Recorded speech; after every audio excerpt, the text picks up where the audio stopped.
Assalamualaikum warahmatullahi wabarakatuh. Hai, aku Kalisa Nanda Putri.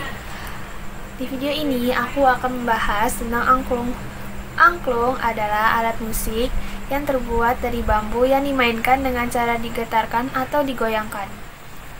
Menurut Kamus Besar Bahasa Indonesia, angklung adalah alat musik tradisional yang dibuat dari tabung bambu. Angklung dikenal sebagai alat musik tradisional yang berkembang di daratan Sunda atau wilayah Jawa Barat. Sejarah angklung pun dimulai dari tanah Sunda. Dalam tradisi Sunda masa lampau, instrumen angklung digunakan dalam berbagai acara, khususnya perayaan bercocok tanam. Di masa itu, angklung dimainkan sebagai bentuk pemanggilan kepada Dewi Sri, sosok yang digambarkan sebagai Dewi Kesuburan, yang memberikan berkah pada tanaman padi agar subur, makmur, dan menyejahterakan masyarakat. Kata angklung berasal dari bahasa Sunda, angklung-angklung yang artinya gerakan pemain dengan mengikuti irama.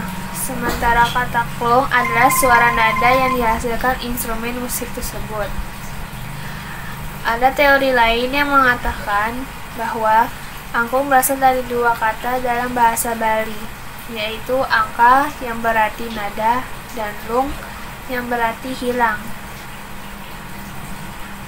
Sehingga angklung dapat diartikan sebagai nada yang hilang.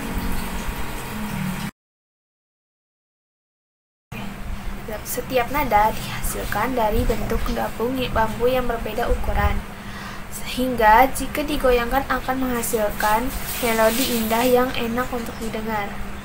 Nah, untuk menciptakan sebuah melodi, angklung dimainkan secara kolektif. Angklung biasanya dibuat dengan jenis bambu hitam atau bambu ater, yang memiliki ciri khas berwarna kuning keputihan saat mengering. Angklung dirangkai dengan mengumpulkan 2 hingga 4 tabung bambu yang berbeda ukuran dan dirangkai menjadi satu dengan cara diikat dengan rotan. Cara memainkan alat musik ini pada dasarnya sangat mudah, yaitu salah satu tangan memegang kerangka angklung dan satunya menggoyangkan bagian bawah angklung sehingga menghasilkan suara.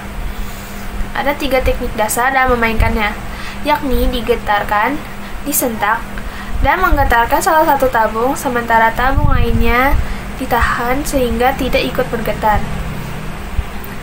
Angklung jenisnya bermacam-macam, antaranya ada angklung kanekes, angklung reok, angklung dok-dok lojor, angklung sarinande, angklung gubrak, angklung badeng, angklung Banyuwangi, dan angklung buncis.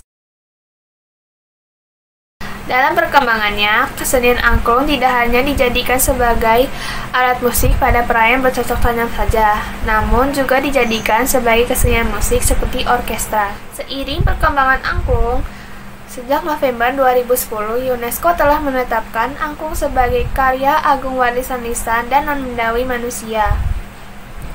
Salah satu tempat yang masih melestarikan kebudayaan angklung adalah Sang Ujo, di Sanggar yang terletak di Kota Bandung.